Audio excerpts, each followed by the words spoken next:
Hi అండి, welcome to SSK farm logs. నేను మీ సాయి పటేల్. ఈరోజు మనం చింతకుంట ఐకేపీగా అండి. ఇక్కడ చూసినట్టయితే దాదాపు రైతులు అక్కడి నుంచి ఇక్కడ వరకు ఒక 150 నుంచి 200 ఎకరాలు కోసి ఇక్కడ పోసుకున్నారు. అలాగే మనం ఇప్పుడు మనకు ఏసంగి కాబట్టి మనం ఈ మ్యాచర్ అనేది ఎలా చూసుకోవాలి, మ్యాచర్ ఎంత వస్తే మనకు వడ్లు అనేది జోకుతారు, ఒక రోజులో మ్యాచర్ అనేది ఎంత దిగుతుంది, మనం కంప్లీట్గా మ్యాచర్ అనేది ఎలా వాడాలి, దాని తేమ అనేది మనం ఎలా చూస్తామో ఈ వీడియోలో కంప్లీట్గా చూద్దాం. మీకోసం వీడియోని మొత్తం స్కిప్ చేయకండి, చూసుకోవచ్చు. అలాగే అయితే ఇలా ఇక్కడ మనం ఈ వడ్లలో చూసుకున్నట్టయితే ఈ వడ్డు అనేది ఎంతవరకు మాయిశ్చర్ ఉందో చూద్దాం.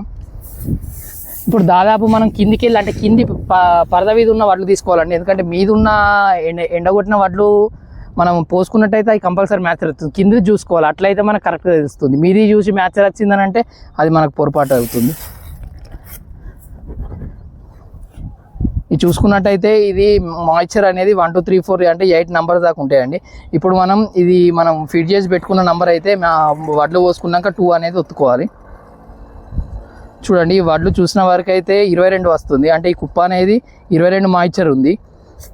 దాదాపు చూసుకున్నట్టయితే మనకు ఐకేపీ సెంటర్లో కానివ్వండి, మన మిల్లు అలాట్మెంట్లో కానివ్వండి, మనకు 16 నుంచి 17 మాయిశ్చర్ ఉంటేనే వాళ్ళు లోడ్ అనేది తీసుకుంటారు, అలాగే లోడ్ అనేది తెచ్చుకుంటారు. మనం దానికన్నా ఎక్కువ మాయిశ్చర్ ఉండి పంపిస్తే మనం అనేది లాస్ అవుతామండి. ఎందుకంటే మళ్ళీ క్వింటల్కి కేజీ కానివ్వండి 2 kg కట్ చేస్తారు. ఇంకో ప్లేస్లో చూద్దాం. ఇట్లా కింద వడ్లు తీసుకొని ఇలా పోసుకొని ఇప్పుడు ఈ వడ్లు పోసుకున్నామండి. మాయిశ్చర్ అనేది చూద్దాం, 20 వస్తుంది.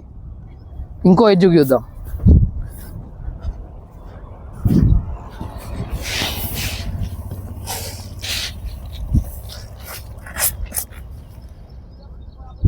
ఇది చూసినట్టయితే 21 వస్తుంది. అంటే ఒక్కొక్క ఏరియాలో అక్కడ 25 వచ్చింది, ఇక్కడ 22 వచ్చింది, ఇక్కడ 21 వచ్చింది. అలాగే ఈ తేమలు అనేది 3 డిఫరెంట్గా ఉన్నాయండి. ఎక్కడైతే మందంగా ఉంటుందో అక్కడ మాయిశ్చర్ అనేది ఎక్కువ వచ్చింది. దాన్ని మనం ఇంకా పల్సగా పోసుకుంటే మనకు మాయిశ్చర్ అనేది ఒక్క రోజులో వస్తుంది.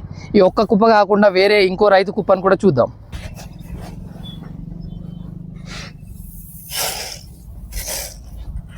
ఈ కుప్పలో చూసుకున్నట్టయితే మాయిశ్చర్ దాదాపు 26 దాకా వస్తుందండి. ఇంకో రైతు కుప్ప కూడా చూద్దాం.